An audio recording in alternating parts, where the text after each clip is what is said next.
Good morning, guys.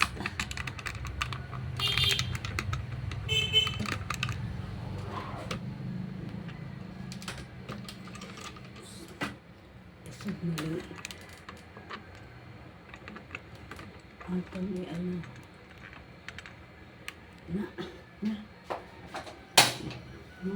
Magigisa ako, guys, ng sotanghon. Ito, tanghali na. Alas 11:30 na. Time sa. Nalingaw ko mag-cutting.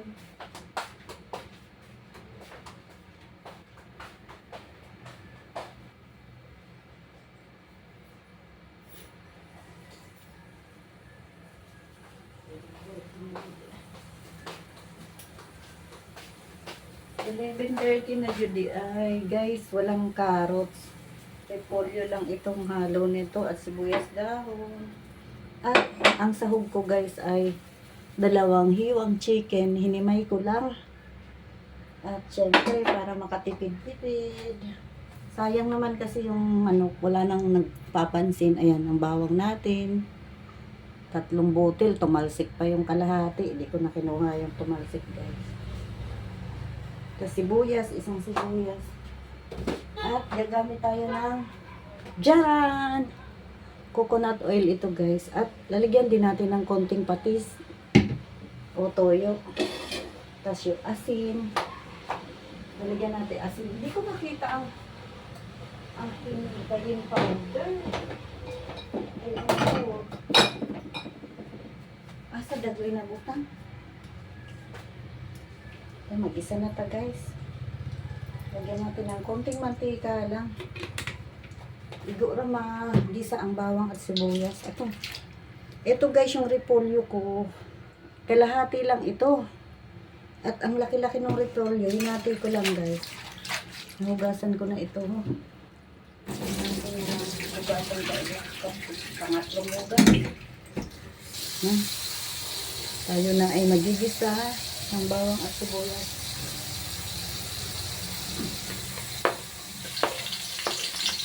Daghang salamat sa mga manonood. Maraming salamat sa manonood nitong aking video.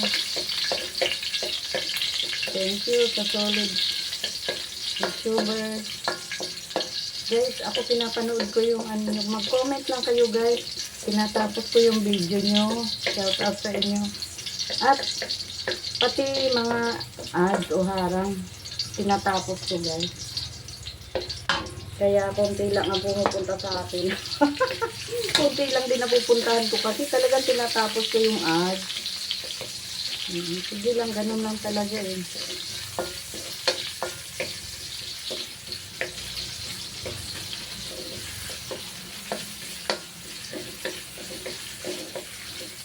Na ayaw yata ipagamit yung cayenne powder. Tinago. Tinago yung cayenne powder, guys. Hindi ko na makita.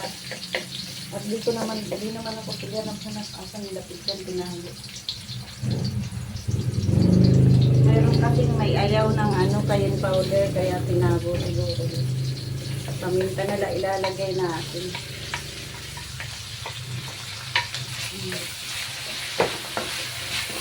Dalawang araw na ito sa rep, guys. Yung 2 hiwa na manok.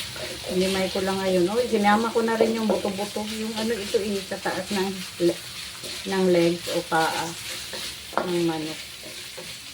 Diba, dumami Dumami rin siya, guys. Kahit 2 hiwa lang. At lalagyan natin ng konting patis. Patis o itong silver swan. Hindi po ito sponsor. Pero kung mag-sponsor siya, okay lang din. Mas okay pa lang. Mas maayos. Lalagyan ko na rin ang asin, guys. Para asin at paminta. Para lumasa na. Wala kasi ako yung patis na guys. Yung Lorenza. Yun ang maganda sa sa mga bisal-bisal. Ayan lalagyan ko na rin ng asin, guys. Para lumasa na siya. At ito, pamintang durog. Oh. Diba?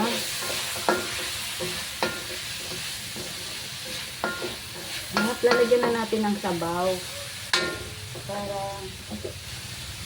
itong isasabaw ko guys, pinakuluan ko na ito. Kaya madali lang itong kukulurin. Kumulo na ito guys. O, ayan, dadamihan ko sabaw. Kasi siguradong hihigupin naman ito ng sotanghon. Tipid-tipid pag may time guys. Sigurado. O, tingnan nyo, kumulo ka agad. Yan ang kagandahan pag ano. Dagdagan ko pa guys. At naku, siguradong mauubos siya ng sotanghon ang sabaw. Pero ibinabad ko na ito sa malamig na tubig guys. Ayan o, kulo na kaagad siya. Pakuluan lang muna natin. At titikman ko ulit. Para bago ko ilagay yung ano, ay siguradong tatabang pa yan eh. Siguradong tatabang pa ito guys. Kasi nga may repolyo, tapos yung sotanghon. Asinan ko na daan siya.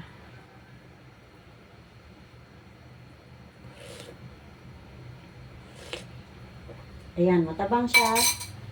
Kaya lalagyan natin ng konting asin pa. At itong kutsarang ikinuha ko ay ibang kutsara ito. Yan. Dagdagan pa natin ng paminta. Naubos-ubos na itong paminta ko.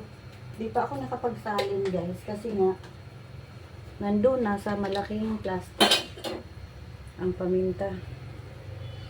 Bumibili na yung anak ko sa ano, sa Kans o sa Robinson minsan. Depende kung saan sila na. Ayan na guys. Ilalagay na natin ito ang ating sotanghon.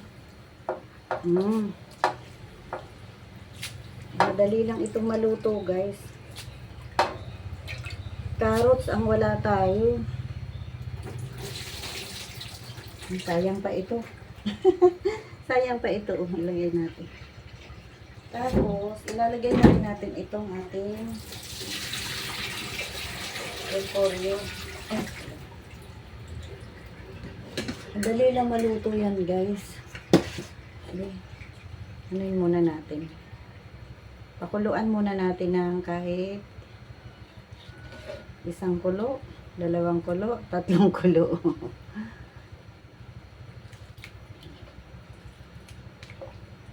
Toyo lang ang mayroon tayo. Kung anong mayroon sa kusina guys, yan, okay na yan guys. Importante may mauulam tayo.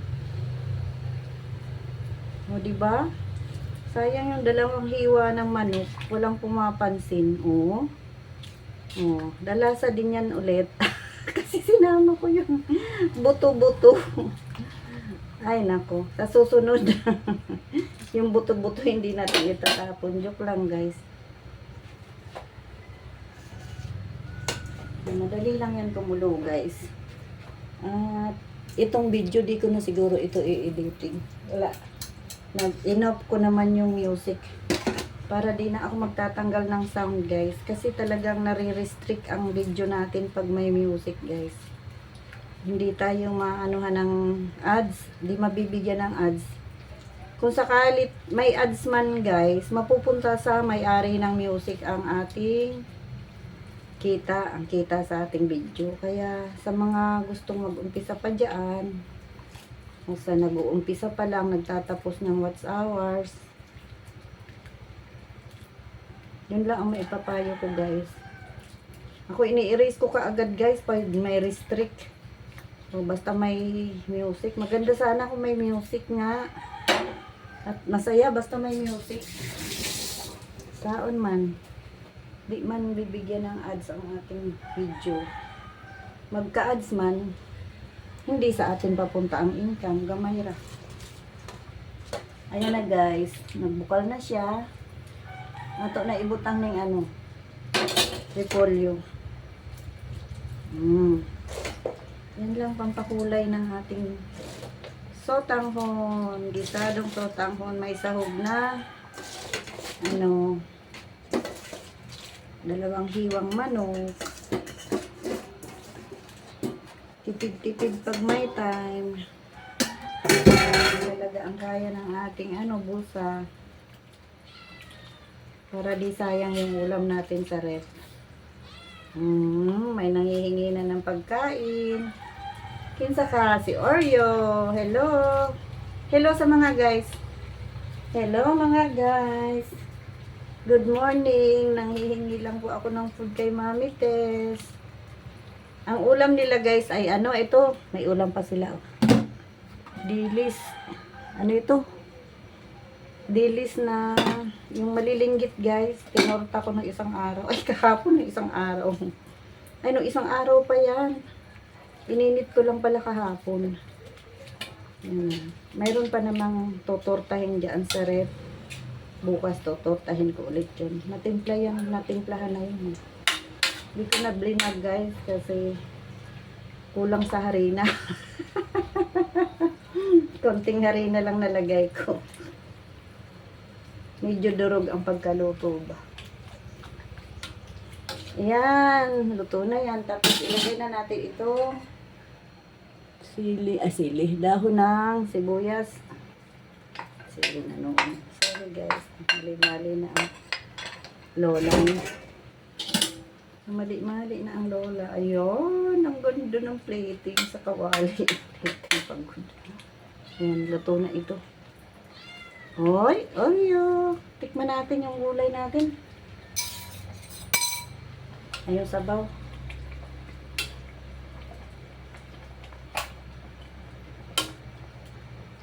Be, anong lasa? Nakamatabang. Hinahanap ko yung kayin. Itinago. Ayaw nila ng may kayin.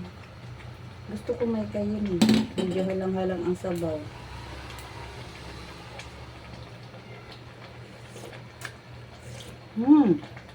Yehe. Konting asin pa. Konting asin na lang. O toyo na lang. Toyo. Pwede rin, asin na lang.